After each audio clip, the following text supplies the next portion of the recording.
श्री परमात्मने नमः। यथार्थ गीता श्रीमद्भगवद गीता अथ अष्टादशोऽध्याय। ये गीता का अंतिम अध्याय है, जिसके पूर्वार्ध में योगेश्वर श्री कृष्ण द्वारा प्रस्तुत अनेक प्रश्नों का समाधान है तथा उत्तरार्ध गीता का उपसंहार है कि गीता से लाभ क्या है। 17वें अध्याय में आहार, तप, यज्ञ, दान तथा श्रद्धा का विभाग सहित स्वरूप बताया गया। उसी संदर्भ में त्याग के प्रकार शेष है। अर्जुन ने स्वयं एक प्रश्न रखा कि अर्जुन उवाच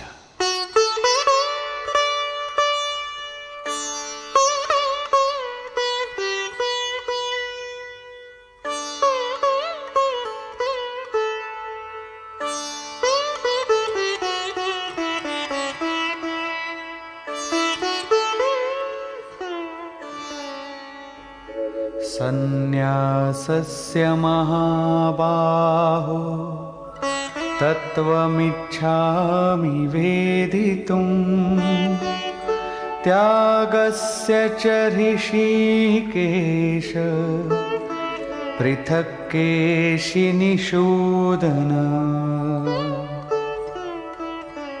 अर्जुन बोला, हे महाबाहो, हे हृदय के सर्वस्व, हे केशनिषूदन, मैं सन्यास और त्याग के यथार्थ स्वरूप को पृथक पृथक जानना चाहता हूं।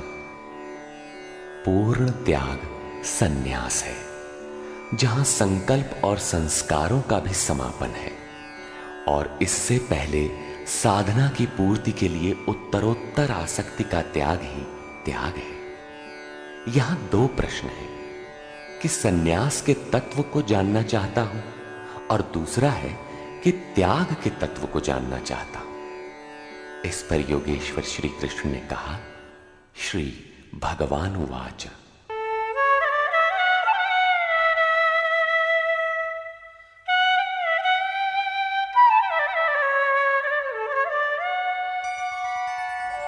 काम्यानां कर्मणां न्यासं सन्न्यासं कवयो विदुः सर्वकर्मफलत्यागं प्राहुस्त्यागं विचक्षणाः।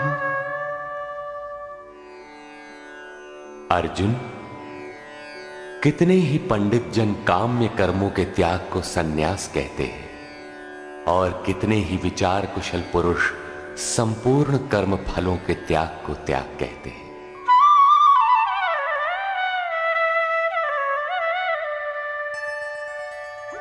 त्याज्यं दोषवदित्येके कर्म प्राहुर्मनीषिणः यज्ञदानतपः कर्म न त्याज्यमिति चापरे। कई एक विद्वान ऐसा कहते हैं कि सभी कर्म दोषयुक्त हैं, अतः त्याग देने योग्य हैं, और दूसरे विद्वान ऐसा कहते हैं कि यज्ञ, दान और तप त्यागने योग्य नहीं है। इस प्रकार अनेक मत प्रस्तुत करके योगेश्वर अपना भी निश्चित मत देते हैं।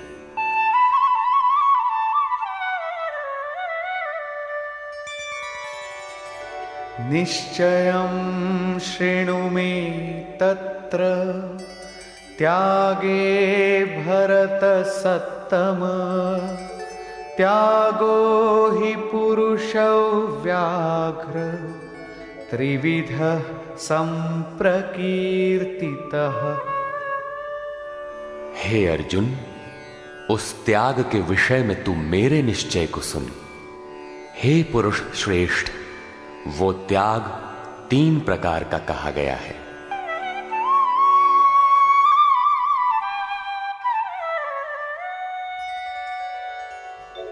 यज्ञदान तपः कर्म न त्याज्यं कार्यमेव तत् यज्ञो दानं तपश्चैव पावनानि मनीषिणाम्। यज्ञ, दान और तप, ये 3 प्रकार के कर्म त्यागने योग्य नहीं हैं। इन्हें तो करना ही चाहिए, क्योंकि यज्ञ, दान और तप तीनों ही पुरुषों को पवित्र करने वाले हैं। श्री कृष्ण ने 4 प्रचलित मतों का उल्लेख किया। पहला, काम्य कर्मों का त्याग। दूसरा, संपूर्ण कर्म फलों का त्याग। तीसरा, दोष युक्त होने के कारण सभी कर्मों का त्याग। और चौथा मत था, यज्ञ, दान और तप त्यागने योग्य नहीं है। उनमें से एक मत से अपनी सहमति प्रकट करते हुए कहा कि अर्जुन, मेरा भी यह निश्चित किया हुआ मत है कि यज्ञ, दान और तप रूप क्रिया त्यागने योग्य नहीं है। इससे सिद्ध है कि कृष्ण काल में भी कई मत प्रचलित थे, जिनमें एक यथार्थ था। उस काल में भी कई मत थे, आज भी है। महापुरुष जब दुनिया में आता है तो कई मतांतरों में से कल्याणकारी मत को निकालकर सामने खड़ा कर देता है। प्रत्येक महापुरुष ने यही किया है। श्री कृष्ण ने भी यही किया। उन्होंने कोई नया मार्ग नहीं बताया, बल्कि प्रचलित कई मतों के बीच सत्य को समर्थन देकर उसे स्पष्ट कर दिया।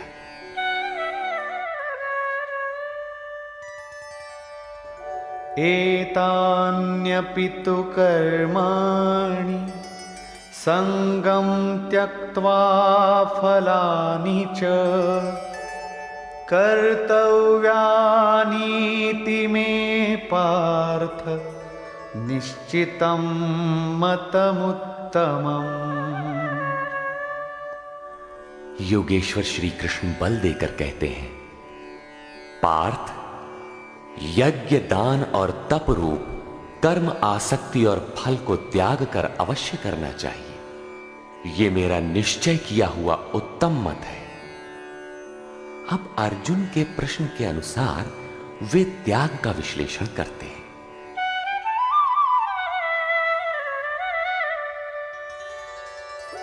नियतस्य तु सन्न्यासः कर्मणो नोपपद्यते मोहात्तस्य परित्यागस्तामसः परिकीर्तितः। हे अर्जुन, नियत कर्म। श्री कृष्ण के शब्दों में नियत कर्म एक ही है, यज्ञ की प्रक्रिया। इस नियत शब्द को 8-10 बार योगेश्वर ने कहा। इस पर बार बार बल दिया कि कहीं साधक भटक कर दूसरा न करने लगे। इस शास्त्र विधि से निर्धारित कर्म का त्याग करना उचित नहीं। मोह से उसका त्याग करना तामस त्याग कहा गया है। सांसारिक विषय वस्तुओं की आसक्ति में फंसकर कार्यम कर्म अर्थात नियत कर्म एक दूसरे के पूरक हैं। इनका त्याग तामसी है।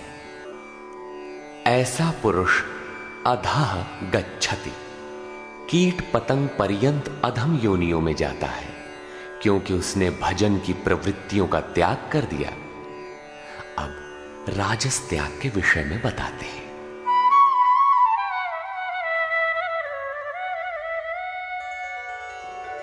दुःखमित्येव यत्कर्म कायक्लेशभयात् त्यजेत् सकृत्वा राजसं त्यागं नैव त्यागफलं लभेत्। कर्म को दुखमय समझकर शारीरिक क्लेश के भय से उसका त्याग करने वाला व्यक्ति राजस त्याग को करके भी त्याग के फल को प्राप्त नहीं होता।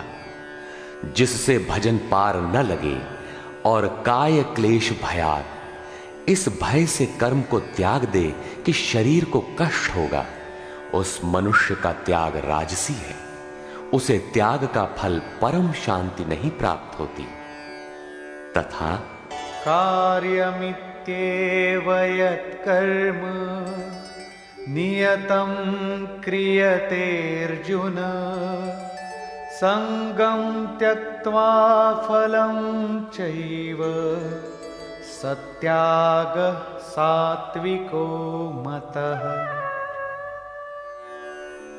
हे अर्जुन, करना कर्तव्य है ऐसा समझकर जो नियतम शास्त्र विधि से निर्धारित किया हुआ कर्म संग दोष और फल को त्याग कर किया जाता है, वही सात्विक त्याग है। अतः नियत कर्म करें और इसके सिवाय जो कुछ है उसका त्याग कर दें। ये नियत कर्म भी क्या करते ही रहेंगे या कभी इसका भी त्याग होगा? इस पर कहते हैं, अब अंतिम त्याग का रूप देखें।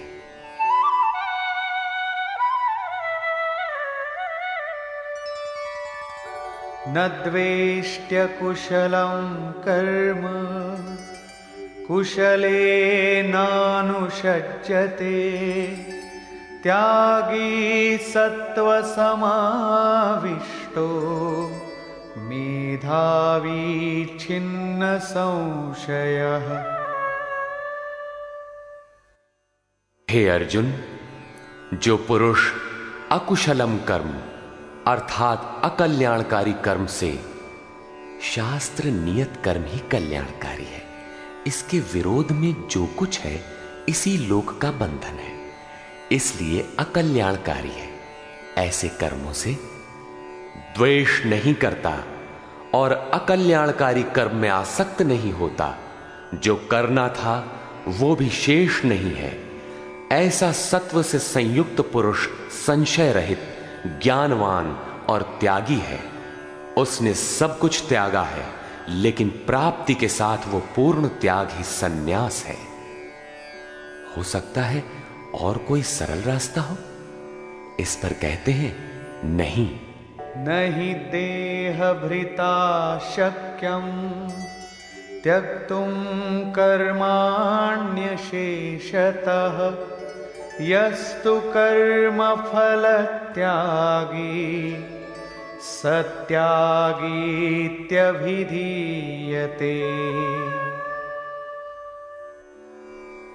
देहधारी पुरुषों के द्वारा अर्थात केवल शरीर ही नहीं जिसे आप देखते हैं, श्री कृष्ण के अनुसार प्रकृति से उत्पन्न सत रज तम तीनों गुण ही इस जीवात्मा को शरीरों में बांधते हैं। जब तक गुण जीवित हैं तब तक वो जीवधारी है। किसी न किसी रूप में शरीर परिवर्तित होता रहेगा, देह के कारण जब तक जीवित है। देहधारी पुरुषों के द्वारा संपूर्णता से सब कर्मों का त्याग संभव नहीं है, इसलिए जो पुरुष कर्म के फल का त्यागी है वही त्यागी है, ऐसा कहा जाता है। अतः जब तक शरीर के कारण जीवित हैं तब तक नियत कर्म करें और उनके फल का त्याग करें। बदले में किसी फल की कामना न करें। वैसे सकामी पुरुषों के कर्मों का फल भी होता है।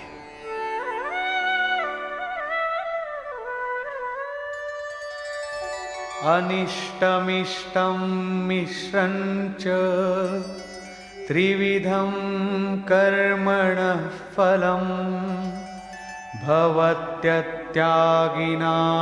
प्रीत्य न तु सन्न्यासिनां क्वचित्।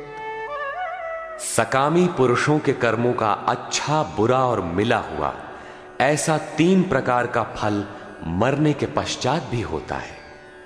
जन्म जन्मांतरों तक मिलता है, किंतु सन्यासी नाम सर्वस्व का न्यास अर्थात अंत करने वाले पूर्ण त्यागी पुरुषों के कर्मों का फल किसी भी काल में नहीं होता। यही शुद्ध सन्यास है। सन्यास चरमोत्कृष्ट अवस्था है। भले बुरे कर्मों का फल तथा पूर्ण न्यास काल में उनके अंत का प्रश्न पूरा हुआ। अब पुरुष के द्वारा शुभ अथवा अशुभ कर्म होने में क्या कारण है, इस पर देखें।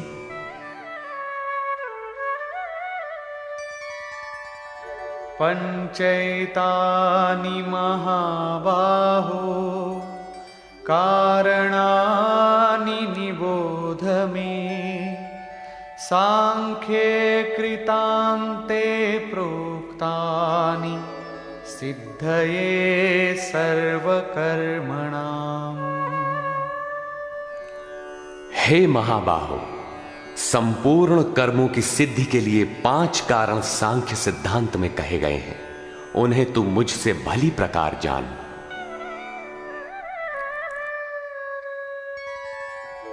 अधिष्ठानं तथा कर्ता करणं च पृथग्विधम् विविधाश्च पृथक् चेष्टा दैवं चैवात्र पंचमम्। इस विषय में कर्ता अर्थात ये मन, पृथक पृथक करण अर्थात जिनके द्वारा किया जाता है, यदि शुभ पार लगता है तो विवेक, वैराग्य, शम, दम, त्याग, अनवरत चिंतन की प्रवृत्तियां करण होंगी।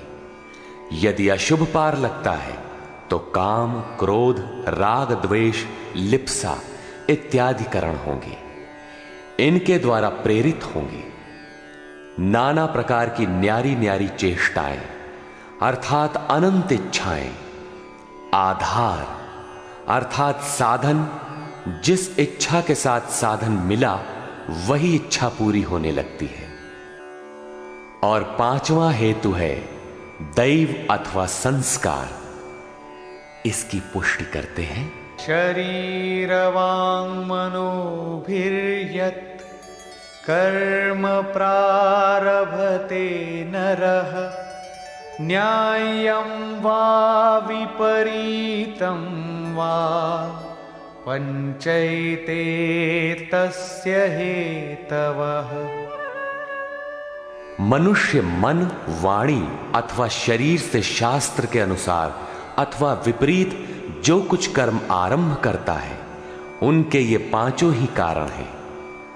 परंतु ऐसा होने पर भी तत्रैवं सति कर्तारम् आत्मानं केवलं तु यः पश्यत्यकृतबुद्धित्वान् न स पश्यति दुर्मतिः। जो पुरुष अशुद्ध बुद्धि के कारण उस विषय में कैवल्य स्वरूप आत्मा को कर्ता देखता है, वो दुर्बुद्धि यथार्थ नहीं देखता अर्थात भगवान नहीं करते। इस प्रश्न पर योगेश्वर श्री कृष्ण ने दूसरी बार बल दिया। अध्याय 5 में उन्होंने कहा था कि वो प्रभु न करता है, न कराता है, न क्रिया के संयोग को जोड़ता है। तो लोग कहते क्यों हैं? मोह से लोगों की बुद्धि आवृत है, इसलिए जो कुछ भी कह सकते हैं। यहां भी कहते हैं कर्म होने में 5 कारण हैं। उसके बावजूद भी जो कैवल्य स्वरूप परमात्मा को करता देखता है, वो मूढ़ बुद्धि अर्थात दुर्बुद्धि यथार्थ नहीं देखता अर्थात भगवान नहीं करते। जबकि अर्जुन के लिए वे ताल ठोक कर खड़े हो जाते हैं। निमित्त मात्रम भव, कि करता धरता तो मैं हूं, तू निमित्त बनकर खड़ा भर रहे। अंततः वे महापुरुष कहना क्या चाहते हैं? वस्तुतः भगवान और प्रकृति के बीच एक आकर्षण रेखा है।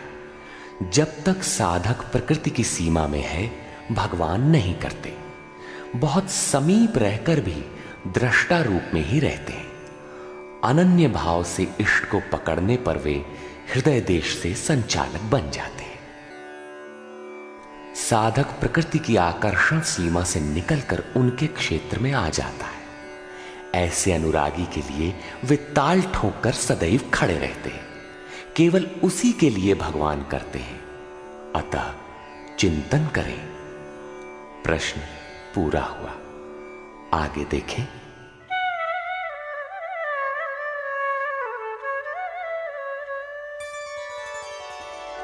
यस्य नाहं कृतो भावो बुद्धिर्यस्य न लिप्यते हत्वापि स इमान् लोकान् न हन्ति न निबध्यते।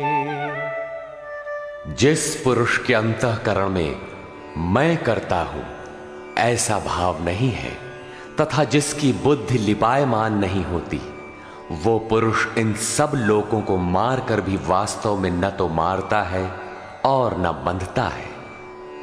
लोक संबंधी संस्कारों का विलय ही लोक संहार है। अब उस नियत कर्म की प्रेरणा कैसे होती है, इस पर देखें।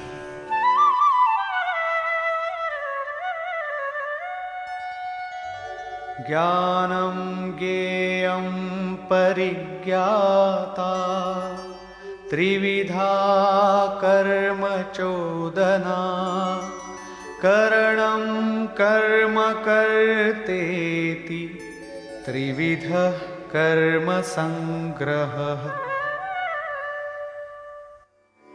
अर्जुन, परिज्ञाता अर्थात पूर्ण ज्ञाता महापुरुषों से ज्ञानम, उसको जानने की विधि से, और ज्ञेय जानने योग्य वस्तु।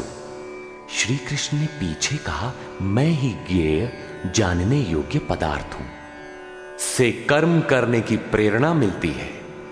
पहले तो पूर्ण ज्ञाता कोई महापुरुष हो, उनके द्वारा उस ज्ञान को जानने की विधि प्राप्त हो, लक्ष्य ज्ञेय पर दृष्टि हो, तभी कर्म की प्रेरणा मिलती है। और कर्ता अर्थात मन की लगन, करण अर्थात विवेक वैराग्य शम दम इत्यादि तथा कर्म की जानकारी से कर्म का संग्रह होता है, कर्म इकट्ठा होने लगता है।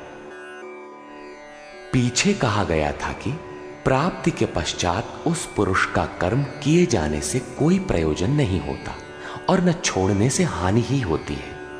फिर भी लोक संग्रह अर्थात पीछे वालों के हृदय में कल्याणकारी साधनों के संग्रह के लिए वो कर्म में बरतता है।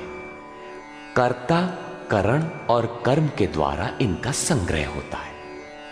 ज्ञान, कर्म और कर्ता के भी तीन तीन भेद हैं। ज्ञानं कर्म च कर्ता च त्रिधैव गुणभेदतः प्रोच्यते गुणसंख्यानि यथावत् शृणुतान्यपि। ज्ञान, कर्म तथा कर्ता भी गुणों के भेद से सांख्य शास्त्र में तीन तीन प्रकार के कहे गए हैं, उन्हें भी तू यथावत सुन। प्रस्तुत है पहले ज्ञान का भेद। सर्वभूतेषु येनैकं भावमव्ययमीक्षते अविभक्तं विभक्तेषु तज्ज्ञानं विद्धि सात्विकम्। अर्जुन, जिस ज्ञान से मनुष्य पृथक पृथक सब भूतों में एक अविनाशी परमात्म भाव को विभाग रहित एक रस देखता है, उस ज्ञान को तू सात्विक जान। ज्ञान प्रत्यक्ष अनुभूति है जिसके साथ ही गुणों का अंत होना है। ये ज्ञान की परिपक्व अवस्था है।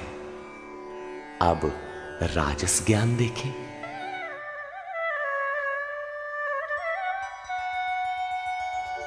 पृथक्त्वेन तु यज्ज्ञानं नानाभावान् पृथग्विधान् वेत्ति सर्वेषु भूतेषु तज्ज्ञानं विद्धि राजसम्। जो ज्ञान संपूर्ण भूतों में भिन्न प्रकार के अनेक भावों को अलग अलग करके जानता है कि ये अच्छा है, ये बुरे हैं, उस ज्ञान को तू राजस जान। ऐसी स्थिति है तो राजसी स्तर पर तुम्हारा ज्ञान है। अब देखें तामस ज्ञान।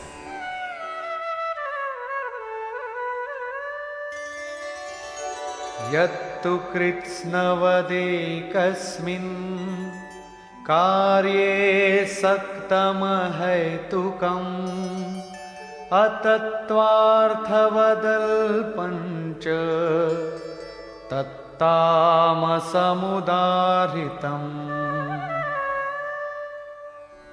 जो ज्ञान एकमात्र शरीर में ही संपूर्णता के सदृश आसक्त है, युक्ति रहित अर्थात जिसके पीछे कोई क्रिया नहीं है, तत्व के अर्थ स्वरूप परमात्मा की जानकारी से अलग करने वाला और तुच्छ है, वो ज्ञान तामस कहा जाता है।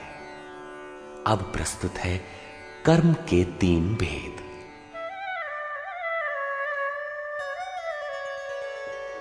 नियतं संगरहितं अरागद्वेषतः कृतम् अफलप्रेप्सुना कर्म यत्तत्सात्विकमुच्यते। जो कर्म नियतम शास्त्र विधि से निर्धारित है, अन्य नहीं, संग दोष और फल को न चाहने वाले पुरुष द्वारा बिना राग द्वेष के किया जाता है, वो कर्म सात्विक कहा जाता है। नियत कर्म अर्थात आराधना चिंतन है, जो परम में प्रवेश दिलाता है।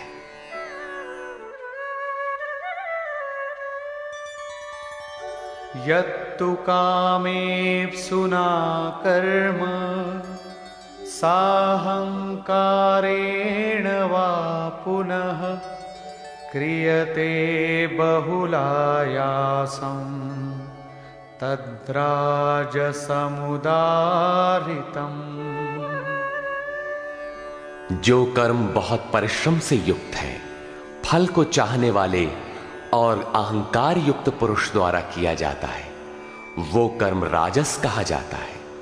ये पुरुष भी वही नियत कर्म करता है, किंतु अंतर मात्र इतना ही है कि फल की इच्छा और अहंकार से युक्त है, इसलिए उसके द्वारा होने वाले कर्म राजस है। अब देखें तामस।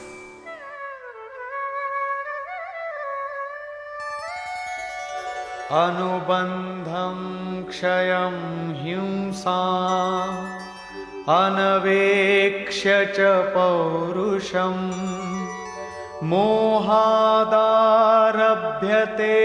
कर्म यत्तत्तामसमुच्यते। जो कर्म अंततः नष्ट होने वाला है, हिंसा सामर्थ्य को न विचार कर केवल मोहवश आरंभ किया जाता है, वो कर्म तामस कहा है। स्पष्ट है कि ये कर्म शास्त्र का नियत कर्म नहीं है, उसके स्थान पर भ्रांति है। अब देखें कर्ता के लक्षण।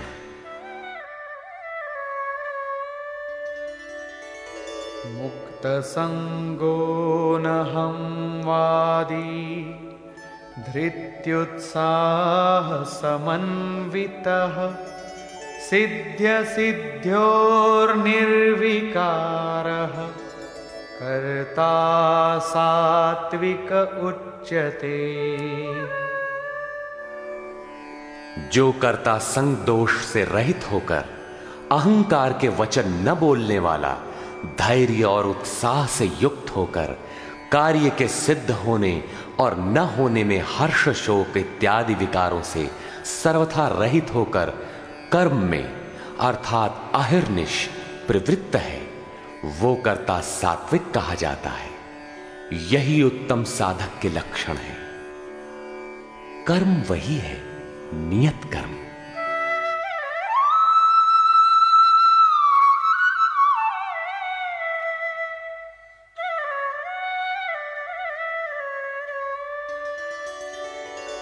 रागी कर्म फल प्रेप्सुः लुब्धो हिंसात्मको शुचिः हर्ष शोकान्वितः कर्ता राजसः परिकीर्तितः।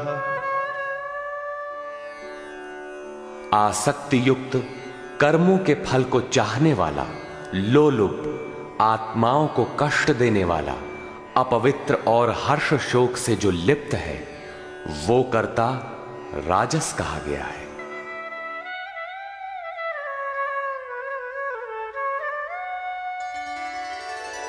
अयुक्तः प्राकृतः स्तब्धः शठो नैष्कृतिको लसः विषादी दीर्घसूत्री च कर्ता तामस उच्यते।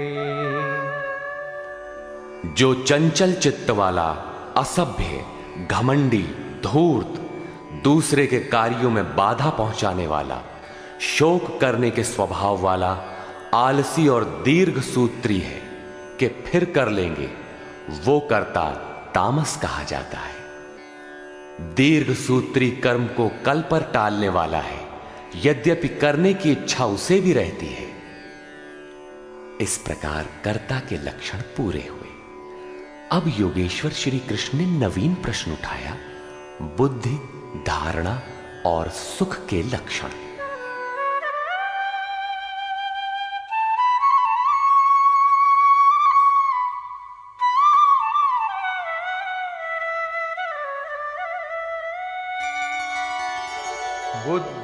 बुद्धेर्भेदं धृतेश्चैव गुणतस्त्रिविधं शृणु प्रोच्यमानमशेषेण पृथक्त्वेन धनंजय। धनंजय, बुद्धि और धारणा शक्ति का भी गुणों के कारण 3 प्रकार का भेद संपूर्णता से विभाग पूर्वक मुझसे सुन।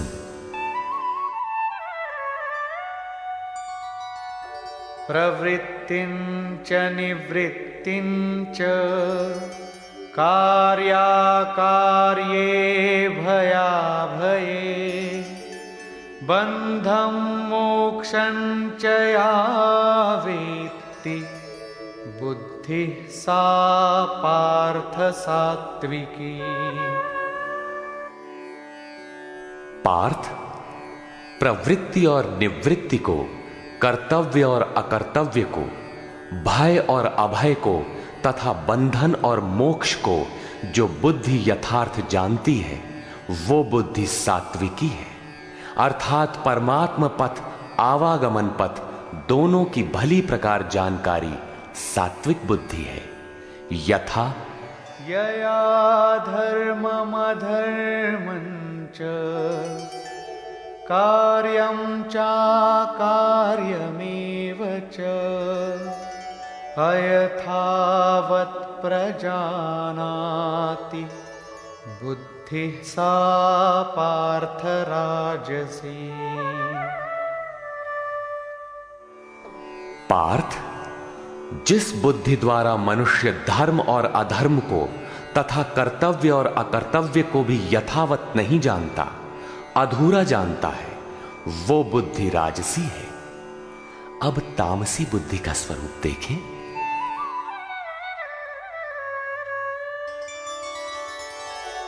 अधर्मं धर्ममिति या मन्यते तमसावृता सर्वार्थान् विपरीतांश्च बुद्धिः सा पार्थ तामसी। पार्थ, तमोगुण से ढकी हुई जो बुद्धि अधर्म को धर्म मानती है तथा संपूर्ण हितों को विपरीत ही देखती है, वो बुद्धि तामसी है। यहां श्लोक 30 से 32 तक बुद्धि के 3 भेद बताए गए। पहली बुद्धि तो किस कार्य से निवृत्त होना है और किस में प्रवृत्त होना है, कौन कर्तव्य है और कौन अकर्तव्य है, इसकी भली प्रकार जानकारी रखती है, वो बुद्धि सात्विक है। जो कर्तव्य अकर्तव्य को धूमिल ढंग से जानती है, यथार्थ नहीं जानती, वो राजसी बुद्धि है। और अधर्म को धर्म, नश्वर को शाश्वत तथा हित को अहित, इस प्रकार विपरीत जानकारी वाली बुद्धि तामसी है। इस प्रकार बुद्धि के भेद समाप्त हुए। अब प्रस्तुत है दूसरा प्रश्न। धृति, धारणा के 3 भेद।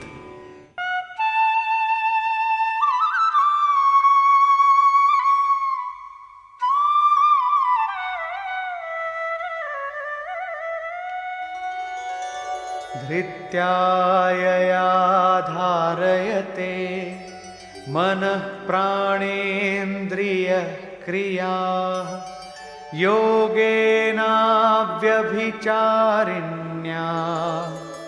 धृतिः सा पार्थ सात्विकी। योगेन, यौगिक प्रक्रिया के द्वारा अव्यभिचारिणी, योग चिंतन के अलावा दूसरे किसी स्फुरण का आना व्यभिचार है। चित्त का बहक जाना व्यभिचार है। अतः ऐसी अव्यभिचारिणी धारणा से मनुष्य मन, प्राण और इंद्रियों की क्रिया को जो धारण करता है, वो धारणा सात्विकी है। अर्थात मन, प्राण और इंद्रियों को इष्ट की दिशा में मोड़ना ही सात्विक धारणा है। तथा यया तु धर्म कामार्थान् धृत्या धारयतेऽर्जुन प्रसंगेन फलाकांक्षी धृतिः सा पार्थ राजसी। हे पार्थ, फल की इच्छा वाला मनुष्य अति आसक्ति से जिस धारणा के द्वारा केवल धर्म, अर्थ और काम को धारण करता है, अर्थात मोक्ष को नहीं, वो धारणा राजसी है। इस धारणा में भी लक्ष्य वही है, केवल कामना करता है। जो कुछ करता है उसके बदले में चाहता है। अब तामसी धारणा के लक्षण देखें।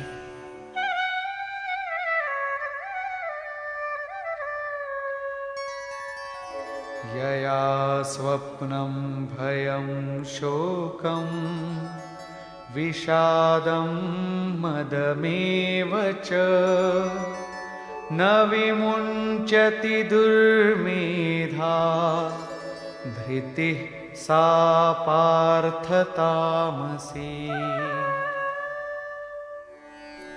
हे पार्थ, दुष्ट बुद्धि वाला मनुष्य जिस धारणा के द्वारा निद्रा, भय, चिंता, दुख और अभिमान को भी, अर्थात नहीं छोड़ता, इन सबको धारण किए रहता है, वो धारणा तामसी है। ये प्रश्न पूरा हुआ। अगला प्रश्न है सुख।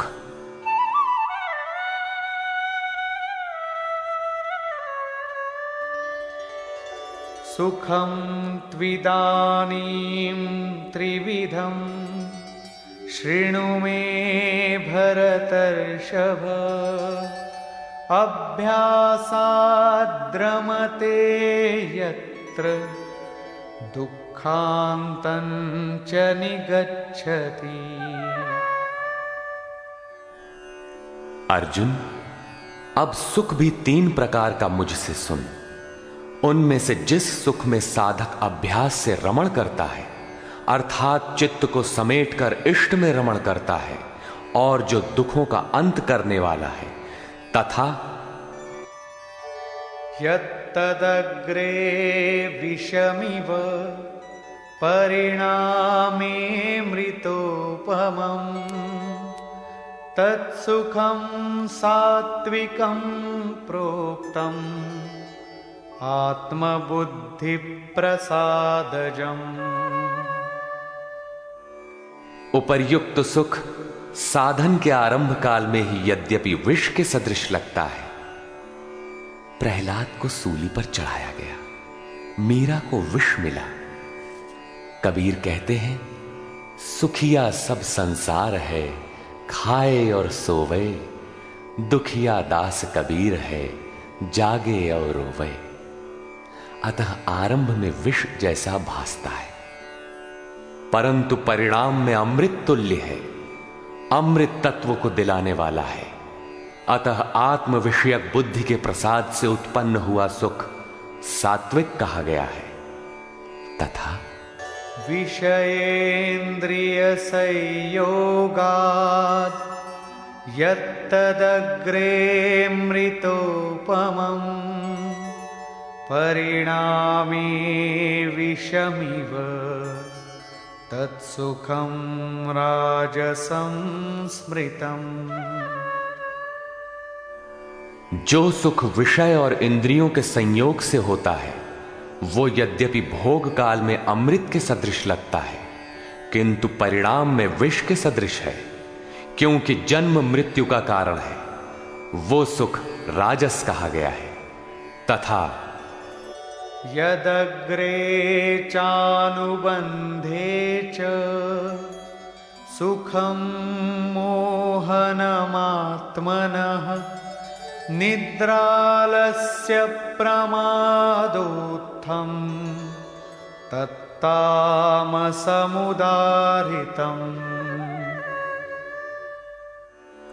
जो सुख भोग काल और परिणाम में भी आत्मा को मोह में डालने वाला है, निद्रा या निशा सर्वभूतानाम, जगत की निशा में अचेत रखने वाला है, आलस्य और व्यर्थ की चेष्टाओं से उत्पन्न वो सुख तामस कहा गया है। अब योगेश्वर श्री कृष्ण गुणों की पहुंच बताते हैं।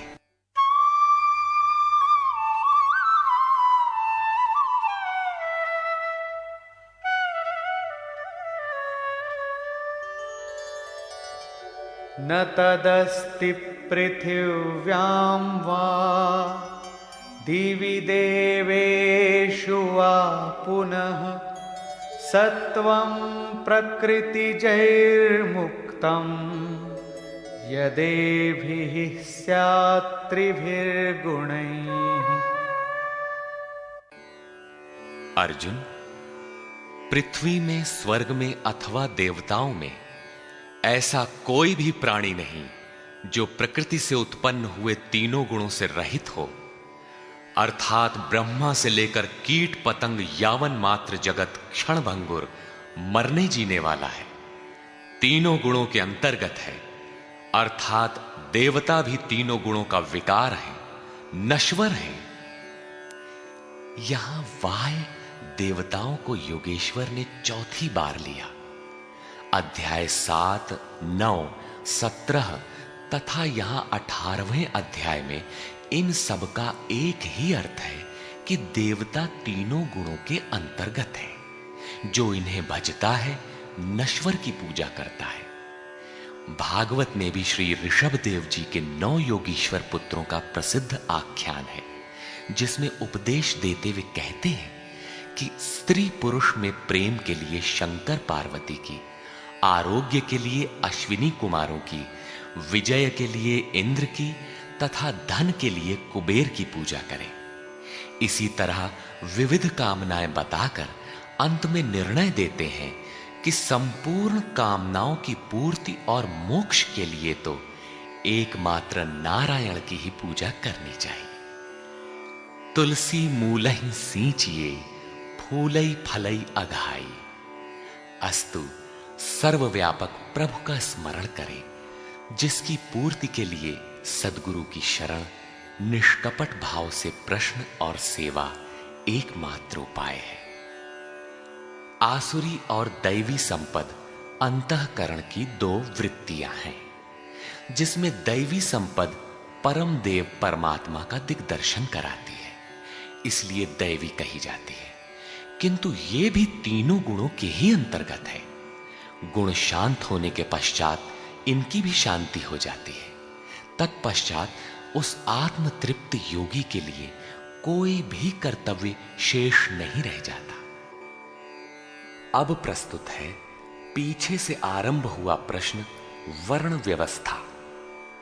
वर्ण जन्म प्रधान है अथवा कर्मों से पाई जाने वाली अंतःकरण की योग्यता का नाम है। इस पर देखें।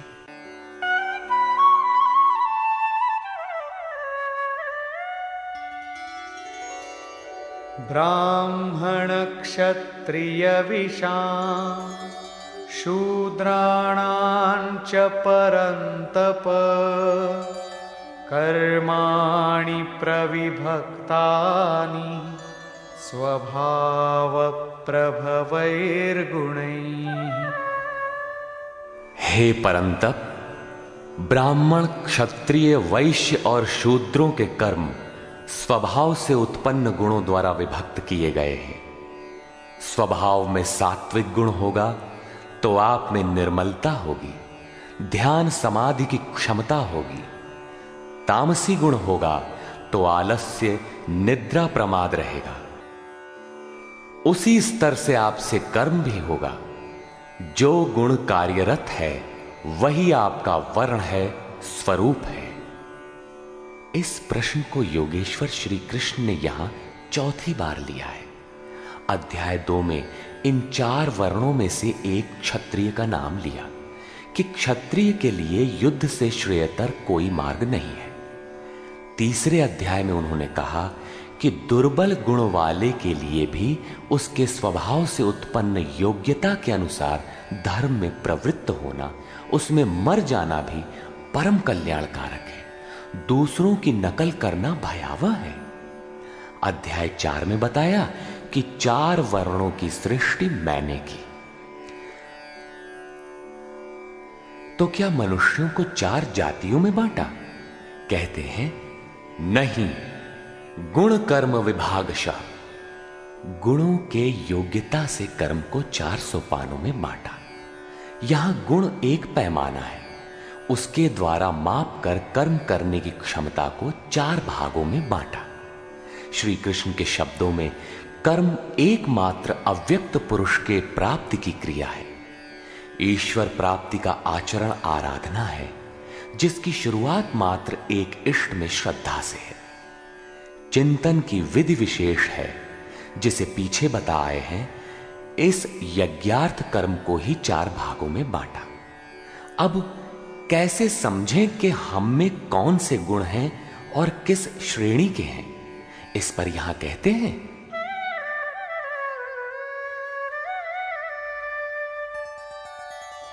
शमोदमस्तपः शौचम् क्षान्तिरार्जवमेव च ज्ञानं विज्ञानमास्तिक्यम् ब्रह्मकर्म स्वभावजम्।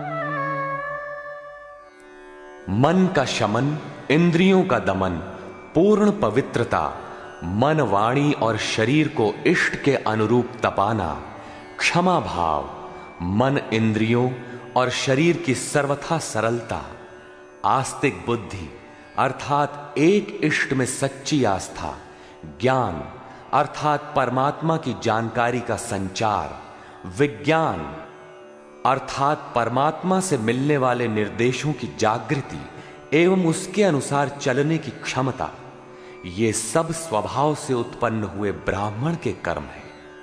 अर्थात जब स्वभाव में ये योग्यताएं पाई जाएं, कर्म धारावाही होकर स्वभाव में ढल जाए, तो वो ब्राह्मण श्रेणी का करता है। तथा शौर्यं तेजो धृतिर्दाक्षं युद्धे चाप्यपलायनं दानमीश्वर भावश्च क्षात्रं कर्म स्वभावजम्।